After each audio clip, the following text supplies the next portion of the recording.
Assalamualaikum warahmatullahi wabarakatuh. Perkenalkan, nama saya Indah Novitasari dari kelas 6 Shift 3 dengan NIM 186220138. Hari ini saya akan mencoba untuk menjelaskan apa itu teori stewardship. Teori stewardship diperkenalkan sebagai teori yang berdasarkan tingkah laku dan premis. Teori stewardship adalah teori yang menggambarkan situasi di mana manajer tidak termotivasi oleh tujuan individu, tetapi ditujukan pada sasaran hasil utama mereka untuk kepentingan organisasi. Teori tersebut atau teori stewardship ini mengasumsikan bahwa hubungan yang kuat antara kepuasan dan kesuksesan organisasi. Kesuksesan organisasi di sini menggambarkan maksimalisasi utilitas kelompok, prinsipal, dan manajemen. Maksimalisasi utilitas kelompok ini pada akhirnya akan memaksimumkan kepentingan individu yang ada dalam kelompok organisasi.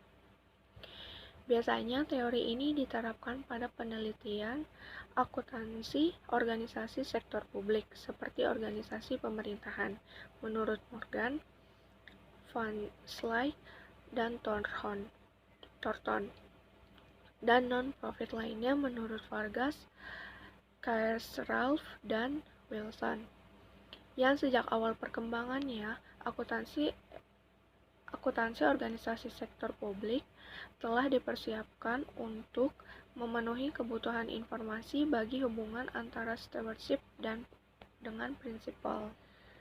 Teori stewardship ini mempunyai akar psikologi dan sosiologi yang didesain untuk menjelaskan situasi di mana manajer sebagai steward dan bertindak sesuai kepentingan pemilik. Dalam teori steward ini, manajer berperilaku sesuai kepentingan pemilik atau kepentingan bersama. Ketika kepentingan steward dan pemilik tidak sama, steward akan berusaha bekerja sama daripada menentangnya. Karena steward merasa kepentingan bersama dan berperilaku sesuai dengan perilaku pemilik merupakan pertimbangan yang rasional, karena steward lebih melihat pada usaha untuk mencapai tujuan organisasi. Teori ini terjadi karena terdapat perbedaan kinerja yang timbul dari situasi struktural, di mana manajemen eksekutif mempermudah tindakannya yang efektif, menurut Donaldson and Davis. Dalam teori ini terdapat model of man yang didasarkan pada pelayan yang memiliki perilaku di mana dia dapat dibentuk agar selalu dapat diajak bekerja sama dalam organisasi. Perilaku steward adalah kolektif, sebab menuju teori steward berpedoman pada perilaku tersebut agar tujuan organisasi dapat dicapai, misalnya peningkatan penjualan atau profitabilitas.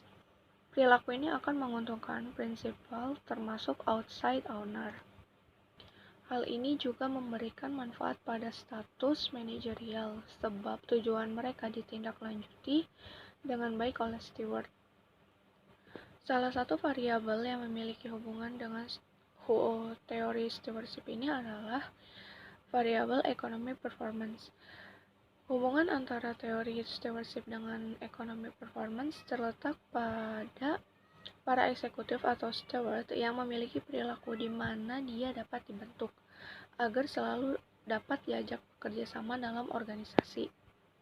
Memiliki perilaku kolektif atau berkelompok dengan utilitas tinggi daripada individunya yang selalu bersedia untuk melayani,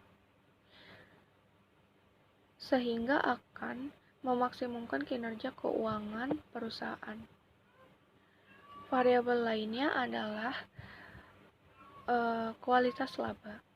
Hubungan antara teori stewardship dengan kualitas laba menjelaskan bahwa para eksekutif atau steward yang memiliki perilaku di mana dia dapat dibentuk agar selalu dapat diajak bekerja sama dalam organisasi, memiliki perilaku kolektif atau berkelompok dengan utilitas tinggi daripada individunya dan selalu bersedia untuk melayani. sehingga akan memaksimumkan kinerja keuangan perusahaan dengan menghasilkan laporan keuangan yang berkualitas dan memberikan laba yang kredibel, yang bebas dari manipulasi atau kecurangan yang akan membentuk image perusahaan yang baik dan mempengaruhi stakeholder dalam merespon positif informasi laba yang dipublikasikan sehingga dapat berdampak pada tingginya kualitas laba perusahaan. Sekian penjelasan dari saya, kurang lebihnya mohon maaf. Wassalamualaikum warahmatullahi wabarakatuh.